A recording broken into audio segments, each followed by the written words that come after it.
All right, it's the Ruben Jay Show. It's Ruben Jay here in the studio with a great one coming up here in just a second. I'm really excited for this conversation in this moment in time. I honestly, this is a long time in the making. You may know her from her time on The Voice, or you may have seen her perform on the same stage as Blake Shelton, Tim McGraw, Dustin Lynch, Brett Young, Cody Johnson, Carly Pierce, Kelly Clarkson, and the list goes on and on and on. She's a superstar already. Please welcome to the show, Miss Presley Tennant. Hi, how's it going? Oh, it's great. I'm excited that you're here. I'm excited that we're chatting. I was listening to your EP that's out now, 600 Miles. Go and download that if you haven't already. And there's so many questions that I have about the music and about your journey. But it's funny because we were just talking offline here that you and I, we grew up in Southern California. You're not terribly much younger than I am. I think you just turned 24 or 25. I just turned 30. So I am, older, but not much older. But we ran in the same areas for much of our lives. And we've actually been in the same venues multiple times, just at like an hour difference. Like you had just left when I got there. What's up with that? You avoiding me? I guess. I don't know, man. No, I feel like growing up, I feel like I hit everywhere down in Southern California. I'm still here. I'm in Norco right now. I still live out here. Um, I mean, I feel like I'm everywhere at all times. Like there's not enough hours in the day to like go to more places and spend more time. But I swear I'm not avoiding you. I swear. It's funny because you were playing in Brea, which is right down the street from me, not too long ago, and I'm like, I was just there like yesterday, and she's there today. Like great, like I'm not gonna be able to make it back in time The thing for that. is we're not gonna actually meet at like a show. It's gonna be like randomly we're walking and then I'm gonna like run into you and that's how it's gonna happen. I'm Well, calling it. here's the fun part is I believe your season of The Voice was a season or two after I stopped working with The Voice. So like this is Oh my gosh. yeah, and unfortunately, I think I boycotted your season because I was upset with the way things ended with me and NBC. Just kidding. I love NBC. NBC's great. No, they're not, but whatever. But it's just funny, like totally side note. So it's just funny that like there's so many opportunities in the last couple of years that we could have, bumped into each other, but we didn't. But what we need to do is, depending on how this one goes, we need to have part two, but we need to find a coffee shop that will let us record, Yep. like live and have you play some music and do a fun thing because I think it's going to be fun. That But sounds let's good to me. let's talk about you because I've been following you for a little bit here. We've been social media friends for a while. You've been doing some great stuff. Like you've literally been all over the place the last couple of years. So I really just want to get to know you a little bit more and have both of our audiences be able to walk away from this and be like, okay, Presley, she's a real one, and actually get to know you a little bit more. So tell me a little bit more about about kind of your upbringing and getting into country music because I know there's a while where country music wasn't cool, and that's kind of when we were growing up. Maybe again, there's a bit of an age difference, so my perspective might be a little bit warped. But then all of a sudden, country was cool, and now everyone's doing country.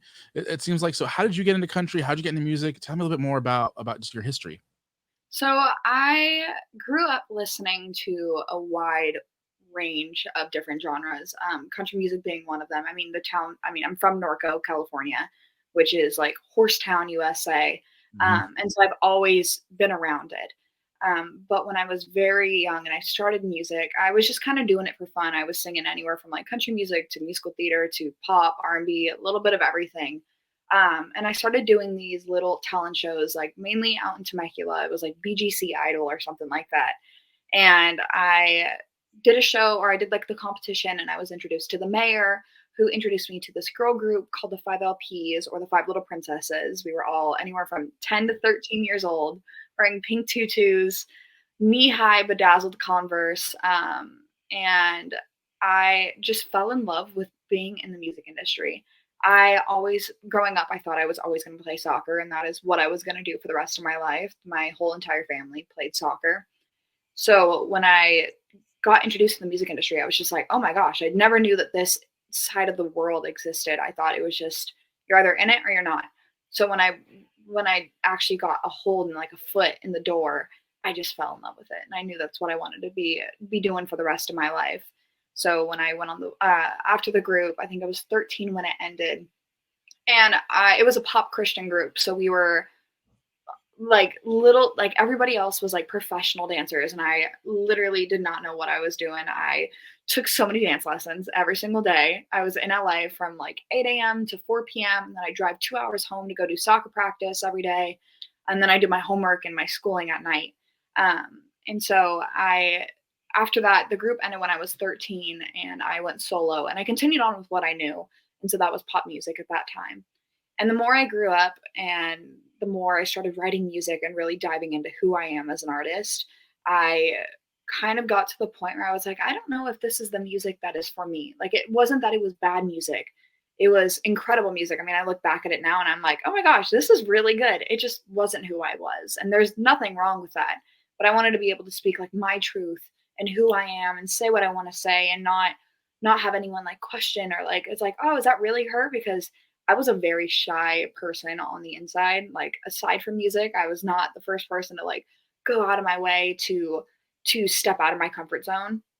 And like I wasn't the cool kid. I wasn't any of this. I just wanted to work. I loved working. And so when I kind of made the switch, I went on The Voice when I was 16, and I did a lot of realization in that time, like self-reflection and being like, okay, like what do I need to fix? Like what do I need to change? Because if I want to continue doing music for the rest of my life, I want to be happy and want to not have to try to be anything that I'm not. And so I made the switch to country music, and I felt like I kind of went back to my roots, and it just was the most incredible feeling ever. It was like that little like cheesy moment where it was like, oh, like, this is where I'm supposed to be at. Um, I mean, at 16, you're still figuring yourself out. I mean, Mhm. I'm 21 now, so it's like I'm still figuring myself out. Um, but I definitely have a more clear, concise idea of who I am, and I love the life that I live and the people I'm surrounded by and the music that I'm making. Um, but I also wouldn't change any of the part like behind me because I wouldn't be where I am today without any of that knowledge that I learned. Yeah, for sure, for sure. And I apologize for adding 4 extra years to you. Uh, You know what? That's one of the youngest I've gotten, so that's all right. Every oh, time it's like, "Oh, you're like 26, 27." I'm like, "No, I just wear a lot of makeup." So and I'm really tall, so there you go. Yeah, no, it's funny because I'm like, "I'm pretty sure she just turned 24, 25." Like, "Nope, just turned 21 not too long ago." all Uh, good, don't worry. I just know, like, when people add years to my age, I'm like, "Listen, I'm old, but I'm not that old. So please, let's be respectful. Respect your elders, okay?" Uh, Oh my goodness. I love that story because I feel like so many people think that at 16, 17, 18, 19, 20, 21, 22, 23, 24, like you have to have it all figured out. And I I think that the pressure that people put on themselves in their foundational years sets them up for what I believe is just like ultimate like self-disappointment for the most part, because you think that you're going to be in a certain position at a certain time, and then you wake up and you're 30 and you're like, "Oh, I'm not where I thought I was going to be, by this time." And I feel like if you have the perspective of this is a journey, and the journey is really the destination, not the destination itself, then it's easier for you to kind of swallow those pills of like, okay, cool. I didn't win the voice, but I was on it. Yeah. I didn't headline this show, but I shared stage with Kelly Clarkson and Blake Shelton and what was the list again? Cody Johnson and Carly Pierce and all these different people. Like I think it's incredible for you to have that story and have uh, that journey, because it's I think it's really good. I think it really helps you too, and you can correct me if I'm wrong, when it comes to actually releasing your own music. If you're able to pull from your story, you can write more I true music. yeah, I feel like I was never the type to try to grow up faster than I was, because I also realized I have the rest of my life ahead of me and that I'll get to that. I don't know, everything I feel like has a plan and it's supposed to happen the way it's supposed, like the way it falls in line, or like the puzzle pieces fall together. But when you try to force it, that's when it can become overwhelming. And then, I mean, like what you were saying, like having like putting so much pressure on yourself. You still want to put pressure on yourself so that you're growing and you're continuing to learn, but also, and there's nothing wrong with having goals. Like I know I have my goals and that's what I'm striving towards. But also, I'm enjoying and living in the moment of every little piece of it, because as soon as I don't and I get too ahead of myself, that's when it really starts to feel like a chore, or that like I'm pushing myself way beyond my limits, where it's like, okay, thinking about it longevity wise, am I going to be feeling the same way in 5 years? I mean, as of right now, I love the direction that I'm in and I love the people that I'm working with and that I'm surrounded by. It just makes everything so much more enjoyable. Um, and like that's the big thing, surrounding yourself with good people that also want the same amount of success that you do, or that work as hard as you do, if not even harder. um, because I feel like that's just like the biggest thing. I mean, especially in this industry, like you have to work, you have to do everything, which is incredible. But also, it's like the people that you surround yourself by is what's going to help inspire you even more to push yourself. Oh, absolutely. Absolutely. I think part of that too is also looking at people in your field who are crushing it and, seeing what they're doing right and, trying to implement it as well. I would I would be a liar if I didn't tell you that, in my late teens, early 20s, that I listened to Ryan Seacrest and Carson Daly every single day to try to make what I do, which is really takes no talent, but what I do a little bit better, And I've yet to meet a singer songwriter or musician of any sort who isn't listening to somebody on the charts who's in the top of the charts and saying, what are they doing right? And how can I implement some level of that? And so that's gonna be my next question for you is, who are you looking at in the top, say top 50, on the charts, who you're like, okay, I like what they're doing. I like the sound of what they're doing here. I like what they're doing on stage here, and here's how I can implement it, or here's what they're doing on social media. Who are you looking at to find some inspiration and some extra challenges to really rise above? Because I will say this, I think you're killing it at the level that you're at right now, and I can't wait for the next level for you to open up for you. So who are you looking at? I take inspiration from so many different sorts of people. I mean, not necessarily just in even country music. I mean, sound wise, I always gravitated towards like powerhouse kind of vocalists, but and I think there's something so special about it because they have so much power in their voice that it's like, oh, like, I mean, you have like Carrie Underwood, Miranda Lambert, Chris Stapleton, but then it's like writing wise, I love Ashley McBride and Kaylee Hammock, and I love the stories that they tell within their music, and that you're able to. I love when you listen to a song and you can see what is going on. Like you can like find yourself in that same moment, and you're like, oh my gosh, like you can paint this clear, concise picture of exactly what it is. I think there's something so special about that. But then it's like you listen to like I would say like top 100 on for country radio, and there's so many different aspects of each and every artist that make them all so special that it's not necessarily that I'm trying to copy or anything like that, but it's like, oh, like this is really cool. How could I do the same thing but in my own way? Whether it's songwriting wise or like different melodies and like keeping things a little more simple sometimes and not overcomplicating it, because there are special things about something being a little bit more on like the raw and unperfect side, but it's perfect in its own way. So Mhm. there's a lot of things that I could grab from. Yeah, absolutely. And I was listening to your EP, kind of prepping for this interview, and I was, you know, the one note that I made about it was it sounds like early Carrie Underwood, and that's not a bad thing because number one, I love early Carrie Underwood. I had a hot take on one of my recent episodes that Carrie Underwood's newer stuff is not great in my opinion. Her classic albums 1, 2, and 3, I think, are top notch, the best stuff that she put out. And that's not knocking Carrie Underwood. It's just she made a creative decision a couple albums ago, and it changed her sound a little bit. And I'm just not a big fan of the new sound. However, this EP is exactly what I love about country music and female country music artists, and there's a little Maren Morris in there as well, and definitely hear the Carrie Underwood aspects of it. The writing on the music, which is going to be my next question. um, you're a storyteller from what I've picked up, and I appreciate the stories that you're telling in these songs. They seem um, very transparent of the journey that you traveled, the 600 miles that you traveled on this EP. So, are tell me a little bit more about like your song selection process. Are you writing all the songs that are on this EP, like the all Presley Tennant originals or co-writes? So tell me a little bit more about that. So 600 miles, the EP that I released, I mean, I feel like the whole entirety of it is, I felt like it was kind of a journal. I didn't write every single song on the EP. I wrote, I think, about half, that, or I co-wrote. And so, but the songs that I did cut, it was just like I was feeling like everything that was said in those songs is like how I was feeling.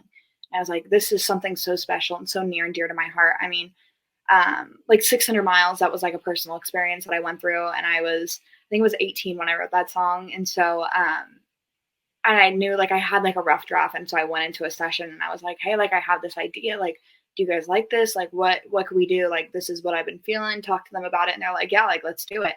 And so we came up with the song 600 miles. And I feel like a lot of people, especially like when you're 18 years old, I mean, you feel like the end of the world type of thing is happening because you're like, oh, my person's leaving. And you're like, you're 18. Like, hold on, wait a minute. Like, you still got the rest of your life.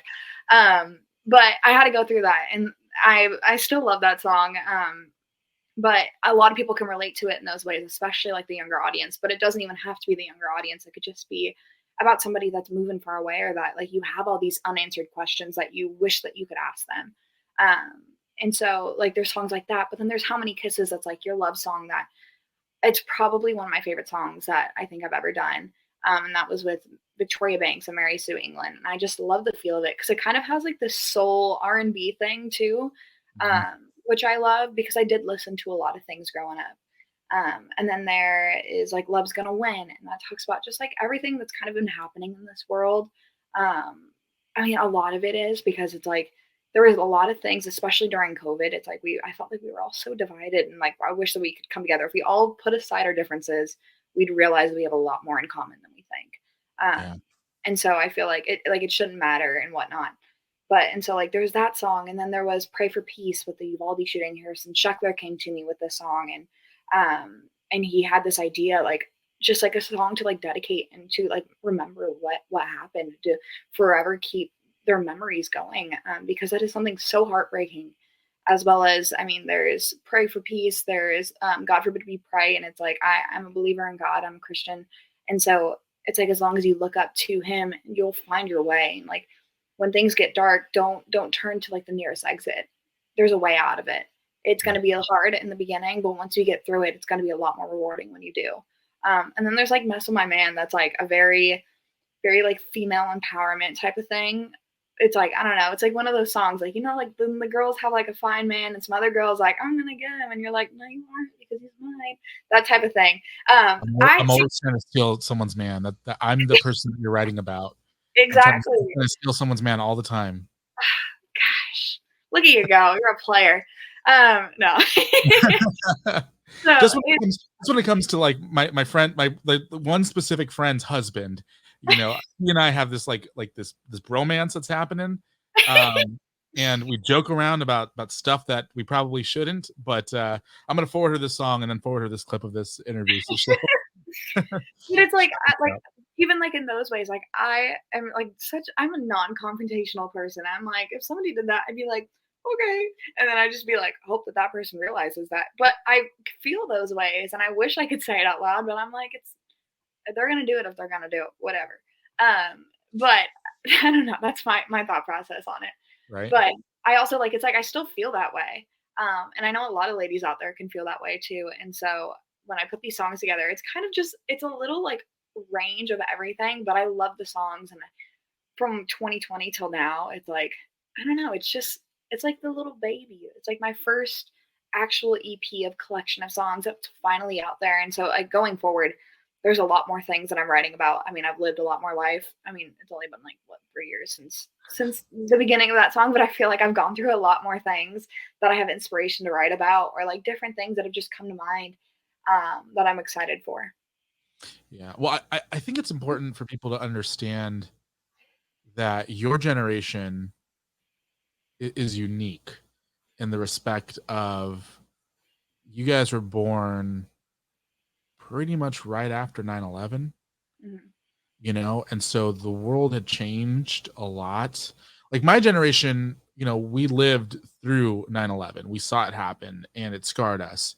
But y'all lived through 9/11, or were born right after 9/11 and had to grow up in that kind of post 9/11 world, and then had to deal with the financial crisis at a young age. So, depending on how well off people's families are that are your age, it could have really damaged a lot of your childhood. But then to go through the pandemic and like the middle of the years that you're supposed to be thriving in college and living your best lives, like the reality of it is you guys have gone through a lot in the last like the whole world has, but specifically people in that like under 25 range, I think had to grow up very quickly. So anybody who says, "Oh, what happened in 3 years or whatever," like they need to understand like y'all have been through quite a bit. Um, I had some specific questions about some of these songs. Yes. Ask Okay, away. so the song "How Many Kisses." Mhm. The line in the song is how many kisses, basically how many kisses did it take until you fell in love. Yeah. Uh, how many kisses does it take for somebody to know that they fell in love? I feel like I don't know. I feel like that's very subjective. Like I don't know, some people are getting out a little more than others, but Right? what? I ain't judging, but I don't know. I feel like I mean, and that's the whole idea of the song. It's like how many times can you have like butterflies in your stomach like before you really know somebody, or like how many times like you could talk to them all hours of the night and feel like you really know them, and it's like but it's like that one thing, it's like that really solidifies it, that like you know the moment that you were in love. Um and so like that was it was like the idea of the song came from, do you know the saying, how many licks does it take to get to the center of a Tootsie Pop? That That was was my kind of like that the was my same childhood. with like the owl, and he takes one lick and then he crunches it and he's right in the That's my gum, and I'm like, all Yep. right. But Which is terrible gum, by the way. Like it's absolutely like the worst. Like thank you. the prize at the end of that lollipop is not great. Like No. And it like sticks to your teeth. It's like not ideal. I think it's more like a taffy than it is a gum, really. But it's like it's But it's not still it's a good not worth taffy. it. No. Yeah, it's not worth it. Like just go buy some saltwater taffy from And Sprouts like for like other $2. lollipops that Yeah, also taste a lot better. exactly. No. Hot takes. We're gonna get Serious. canceled for these ones. You know what? They either love us or hate us. So, no. But it's like that. It's like kind of that same idea. And so it's like, I mean, it all just depends on how long it takes, and there's nothing wrong with it taking forever, or if it's love at first sight type of thing. Yeah. But I don't know. I don't know if I believe in love at first sight, because I'm like, gotta get to know the person first. They may look good, but they may not act good. You know. I've always said, just for people out there is like, yeah, obviously, like seeing someone that you're attracted to, it's important to like be able to see them and be like, oh yeah, I'm attracted to them. But you also got to understand that if this is somebody that you're going to try to date, like you got to make sure that you actually get along with them and that you have some things in common and they're able to like, and if you don't have a lot of things in common, that y'all are able to like bring together the different worlds, because you're going to spend a lot of time with this person. And if it's just because that person's attractive to Go you, into it blind. I'm all, ooh, yeah, that's exactly, so scary. exactly. I feel like it's a 50-50 chance at that point. Yeah, exactly. And I've learned that typically the people that you are just 100% physically attracted to end up being the ones that hurt you the most, and the people that you're just kind of like, eh, they're cute and whatever, but like not really my type, end up being the ones that you're like, okay, this person's a real one. Whether it's like romantic or friendship, that's just what I've learned in my vast experience of being alive for 30 years. I feel like at that point too, because you put someone to like such a high standard, when you're automatically like, oh my gosh, like like I could see myself with this person. Like you already are thinking that way, and so when Mhm. your standards are lowered a little bit, you're like, and then you're pleasantly surprised, not like you're let down. I don't know. I haven't It's had like too many experiences, but I watch all my friends say, like in their relationships, and I'm like, yeah, that makes sense. Or, girl, what? the best way I can put it is, it's like going to like a fancy restaurant and ordering a hamburger and the burger being dry because you're like, this is a $40 hamburger, like it has to be good, right? Yeah, Then you go to McDonald's or In-N-Out, it's and like the it's best burger ever. exactly, and you're just like, okay, cool. This is why we like McDonald's or In-N-Out. McDonald's hit and miss, but In-N-Out like always consistent for the most part. Like every now and then you'll miss it, but In-N-Out, at 1 o'clock after a show, if you just want something greasy and good, In-N-Out's the place to go. Exactly. Get the fries well done. Yep. All right, so "Mess with My Man." Mhm. Was this song written by you? This song was not. It was Okay. written by John Oisier, and I just remember the first time I heard the song, I fell in love with it. I Mhm. love the way that it's sang, like the da na na na na na. I was like, I love that little walk up. I love what it had to Mhm. say. I The just fell in love with the song. That song gave me, like, chills, like goosebumps, Thank just the way that you sang it and the way that it built up. So, I know you didn't write this song, but I could hear conviction in your voice.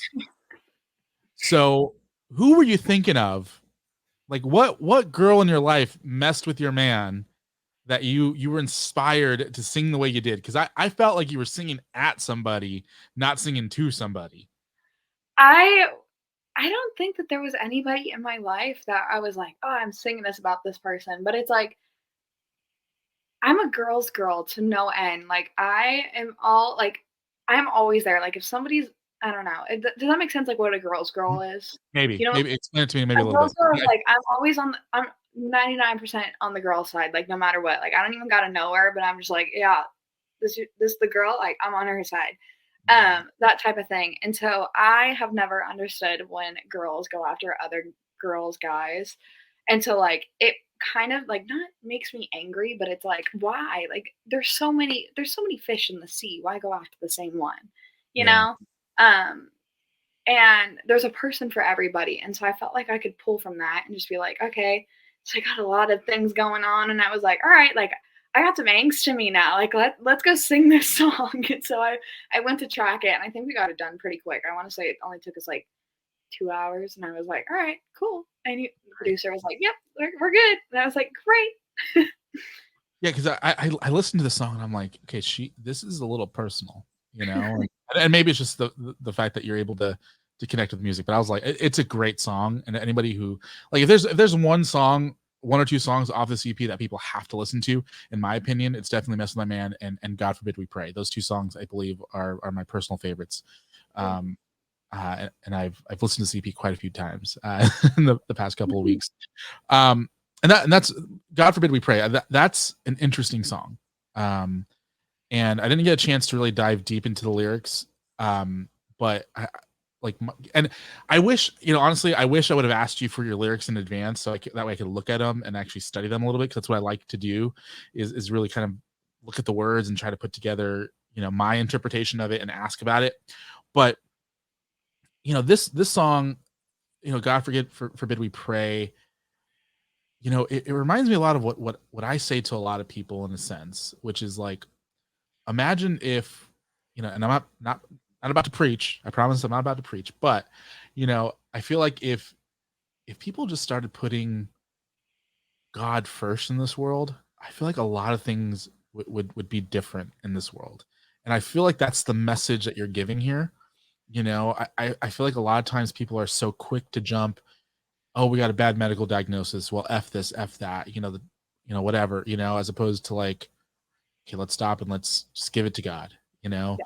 Oh, we got a bad financial situation. Let's give it to God, and somebody said something on the TV I didn't like, I'm gonna go off on Twitter on them. And I'm guilty of it. I'm guilty of it, you know.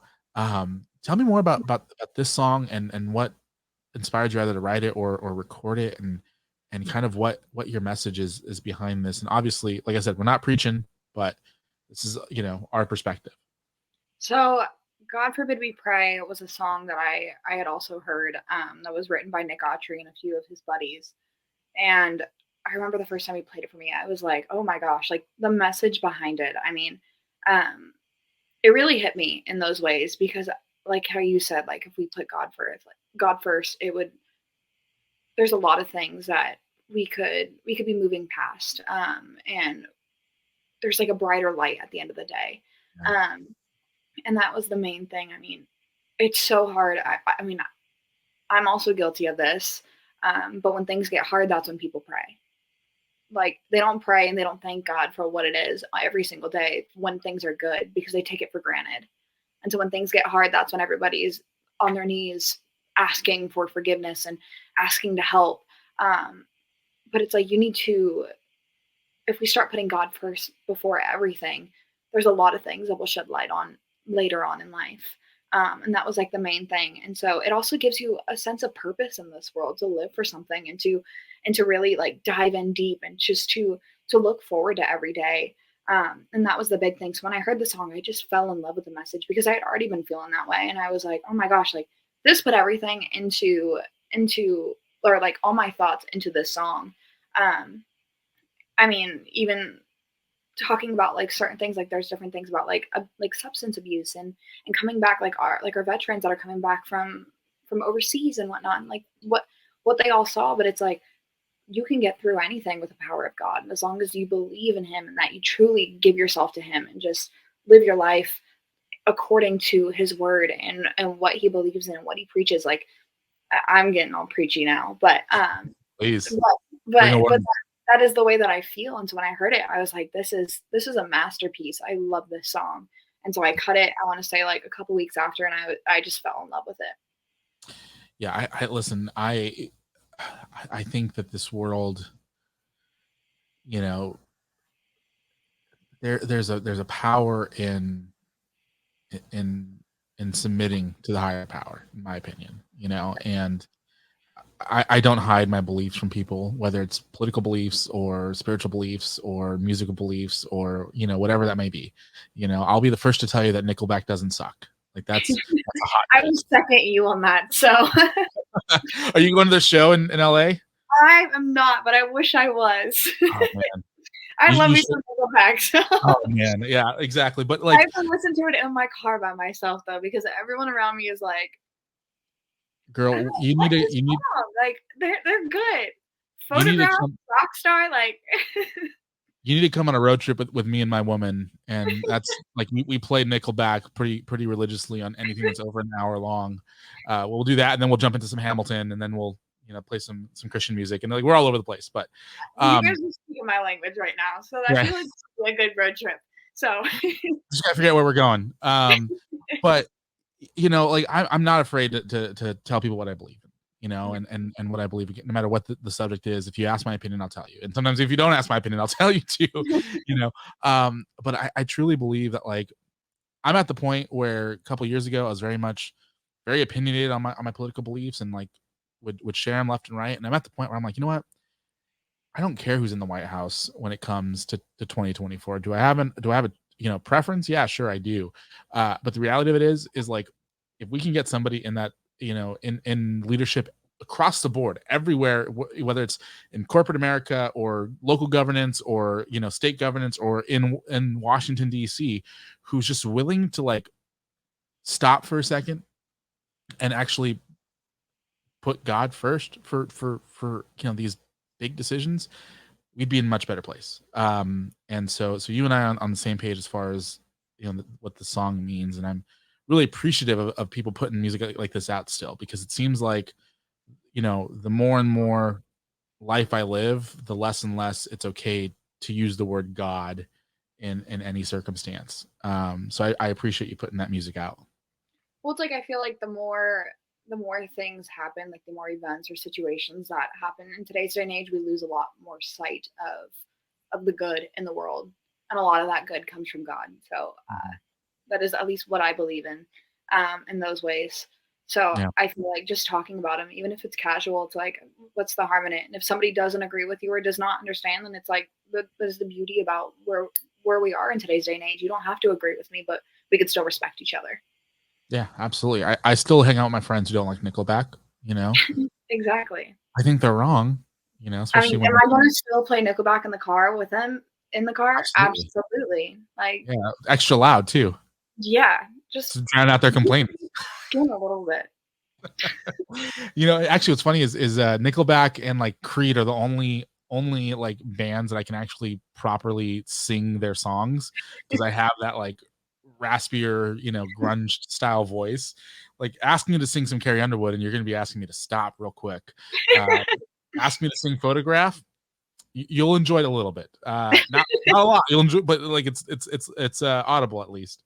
Um, Now, I know you're kind of all over the place, you're playing shows left and right, and I know you have some stuff coming up. I believe you're playing in Arizona on the 4th. Um, I believe the website's presleytennant.com for more information on that. And of course, download this EP. This EP is fantastic. I think you're going to love it. But I want to ask you about, you know, what I do here is it's very straightforward. Like this is the part that I love about what I do is talking to people and interviewing them. And then I have to go and do the work and actually like edit it and make it look good and sound good and all that stuff. And that's the part I don't like as much. Um, for you, like what do you find the most enjoyment out of? Is it the creation process of creating your own original music, or is it the performance of said creation? Because I feel like there is definitely some artists who prefer just to write and know that going out and performing is a byproduct of it. And I know there's a lot of people who just like to perform and they know that writing and recording is a necessity to be able to have something to perform unless they want to be a cover artist, their Yeah. entire life. So what do you enjoy out of the process of being a musician? I think this is always one of the hardest questions for myself to answer because there is something so special about each and every individual aspect of being an artist.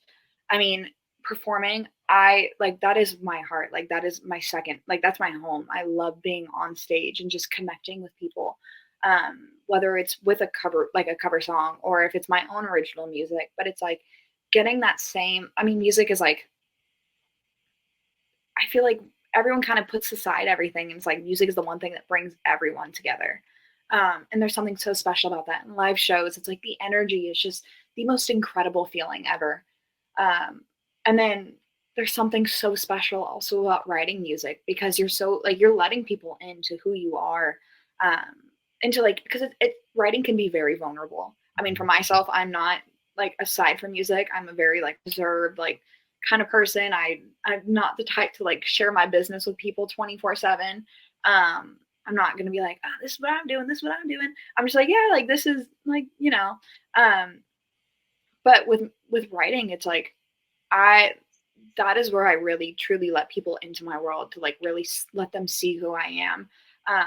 And there's something so beautiful about that. And then there's recording and like tracking that when you take these ideas and now you're actually bringing them to life instead of it just being a thought, it's like this is an actual product. This is a record. This is a song. This is whatever like the little project that you've been working on.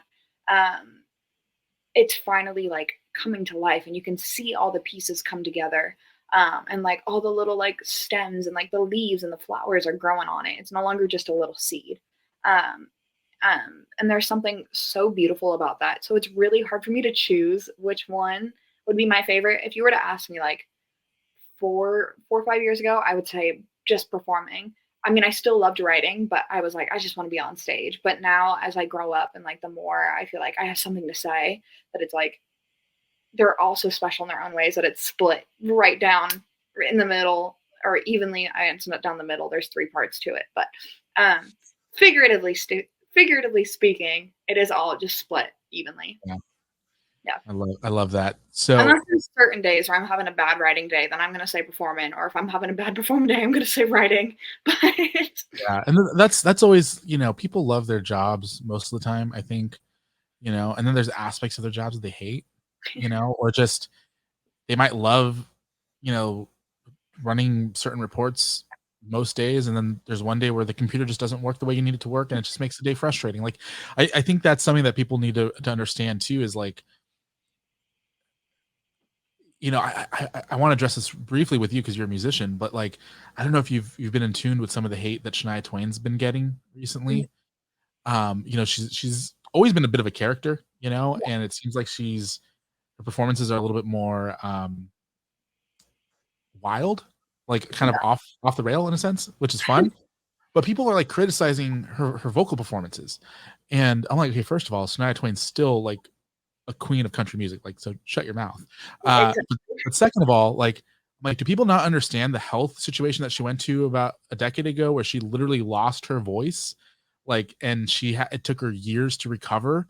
And so the reason why I bring that up is because like people are talking about like, oh, she had a bad performance. I'm like, y'all, like she's been in her dressing room like all day, like she's been on the road, like she's not. It's not like she just is It's able a just to. one-off show or things like that. Sorry, I Yeah, didn't mean to exactly. interrupt. No, no, you're good. You're good. You know, like when you're performing more one-off shows, it's easier to make sure your voice is relaxed and able to hit certain notes and whatnot.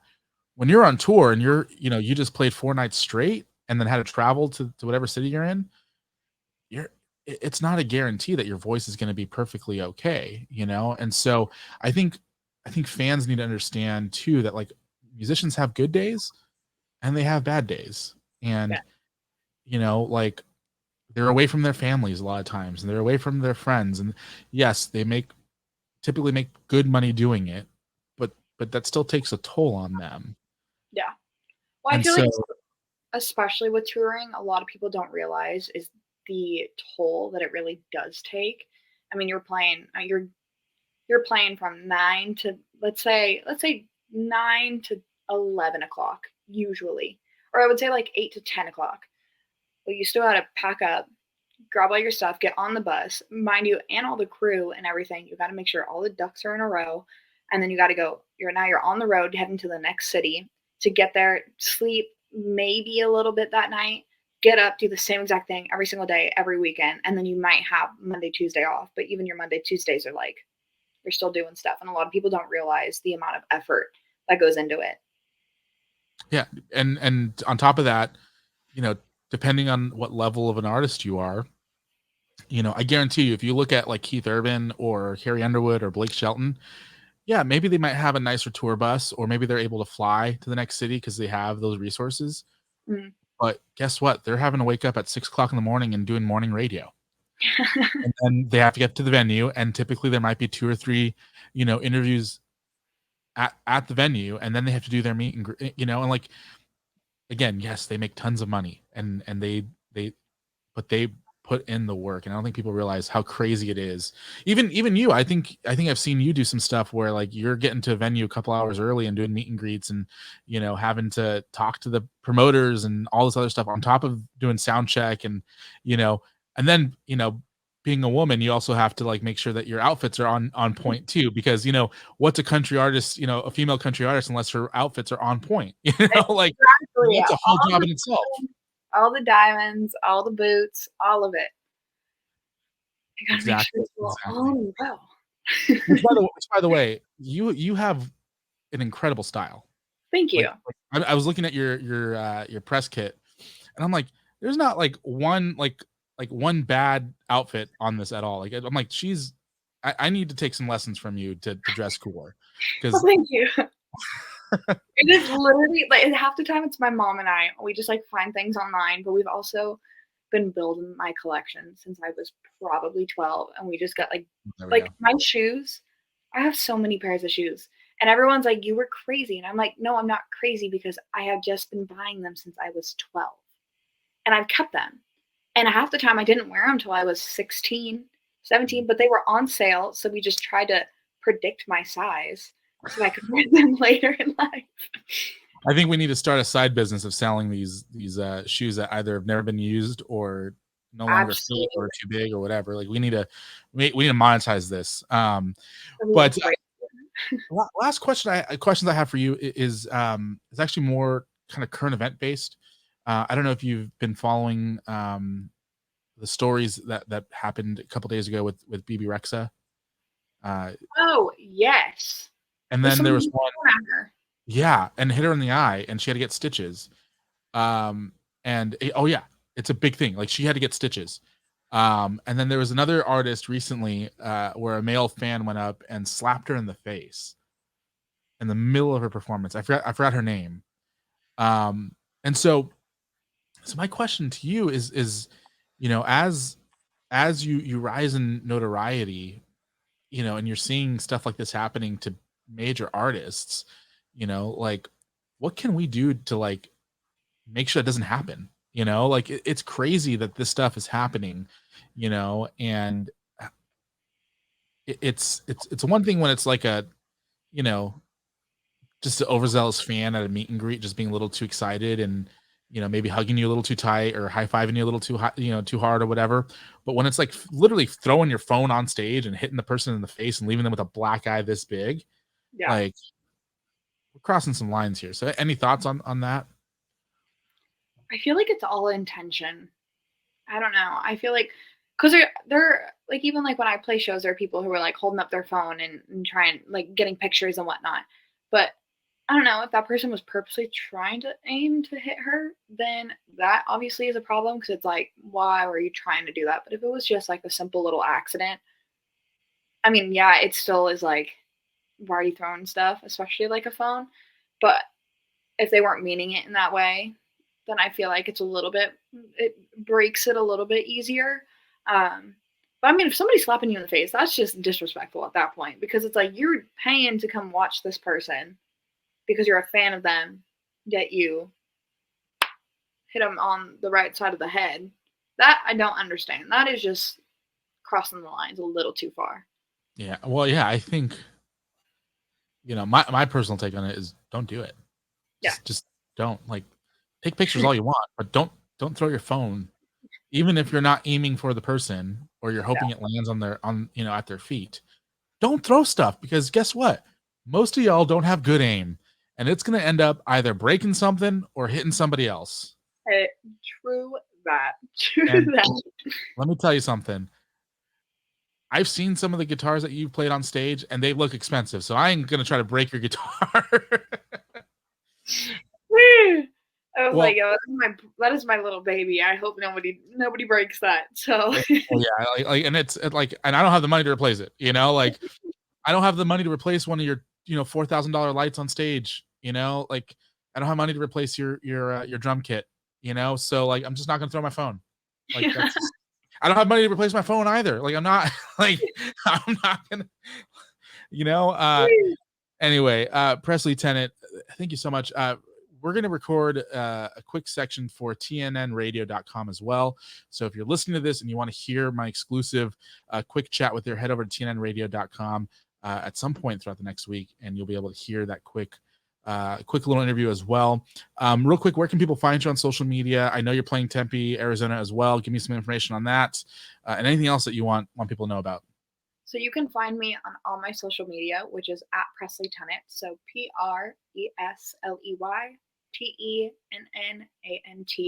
Or you can go to my website, which is presleytennant.com, and everything's linked there from tour dates to merch to what's going on, new music, as well as all my social media is linked there.